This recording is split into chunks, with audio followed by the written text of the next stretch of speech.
Hey guys, it's Matthew here once again, and I want to make a short video going over what the War for the Atlas actually is, what you should do with it, what the Shaper and Elder influence means, and why you should actually do it. So to start with, this is the entire theme behind the expansion. It is the fact that Shaper currently runs the Atlas, and a new entity called the Elder has started to spread his corruption and influence over the Atlas, and then Shaper is fighting back. So you do have these two factions going in against each other, the Elder influence stuff and the Shaper influence stuff. And then you, the player, get to decide which maps you run, which then influence whether or not Shaper becomes stronger throughout the map or Elder becomes stronger throughout the map. And the entire purpose behind this is to get you to run a much larger variety of maps and thus explore more of the game and more of the content, but there are actual benefits and perks of doing one or the other. Now, to the best of my knowledge, the only reason behind the Shaper influence on the maps is for you to run it next to the Elder influence to then fight back the Shaper's influence to then let the Elder spread more, and if he spreads more, that means he will then start spawning his Guardians as well as also himself. You can then go into those maps, fight the Elder Guardians, fight the Elder himself, and get their fat loots. Besides that, however, if you do run the Shaper influenced maps, there will be Shaper influenced monsters throughout the map, as well as some balls spawning that chase you, reminiscent of the Shaper fight, and then the boss itself will be Shaper infused. And throughout that map can drop Shaper infused items. They are ones specifically that have a celestial sort of background to them. They will only drop as rares, and they do have a little red tag next to them so you can actually see them on the ground a bit easier. They do have different modifiers that are unique to these sets of items, Shaper infused or Elder infused, and they do have different modifiers to the Elder infused items. So because of the way the system works, if you do specifically want only Shaper infused items and you want to farm those, you have to enter those Shaper infused maps, and the problem with that is you are then fighting back Shaper's influence and thus putting less of those maps onto the map. So you will also have to still do the Elder influence maps to then make sure that the Shaper can actually have more of a battle for the Atlas, and then you can run more of the Shaper's maps as well.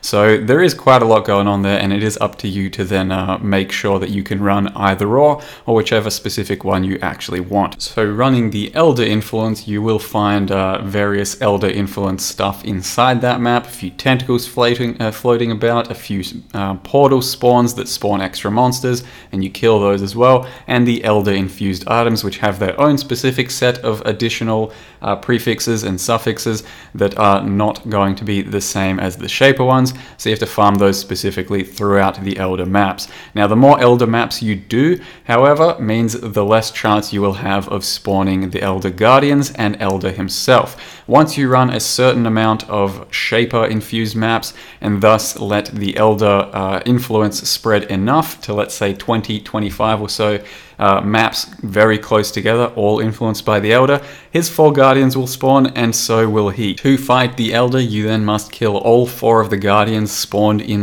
that entire Elder infused zone, and then you can fight the Elder, kill him, and get his fat loot. Now, if you run any of those maps, it doesn't matter what map modifiers you have on them, because at the end, in the boss fight, there will be a separate portal to take you to a completely different map that has none of those modifiers anyway. It's just a clean map that is related to the level of the map you currently just ran, and thus increases the difficulty of the Elder and his Guardians of that map tier. So to sum it up, this is what your Atlas will look like after you've defeated the Elder, because his influence completely disappears from the map and there is only Shaper influence left. This was also roughly what your Atlas will look like at the beginning of your Atlas adventure before you touch any maps.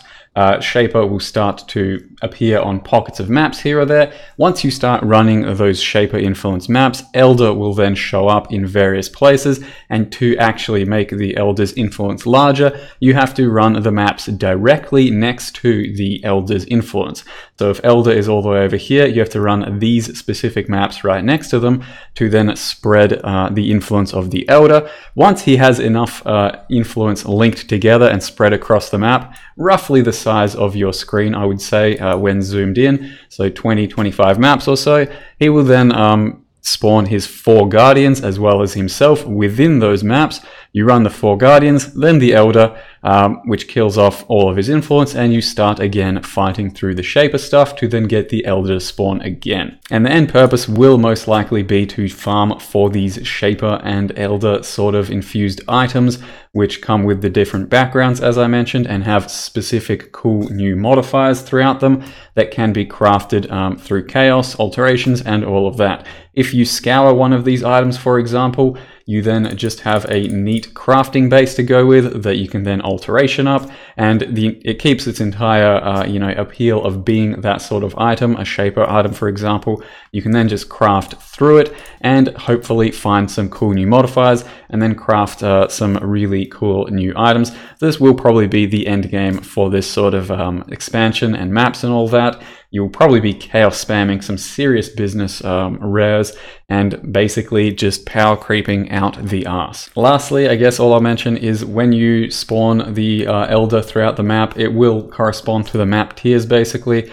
So he is much harder in the red map tiers than he is in the white map tiers, and that's something to keep in mind because the Guardians and the Elder that I've already fought in the yellow to red map tier were pretty damn hard, at least for my character at this life level, and being somewhat melee at level 89 as well. So bear that in mind. It is pretty damn fun, but also very challenging, and it's going to take a bit of practice to get these guys down, I'd say. So that's it for the video, guys. Thank you very much for watching. Good luck to you in your Shaper and Elder farm and Abyss League adventures.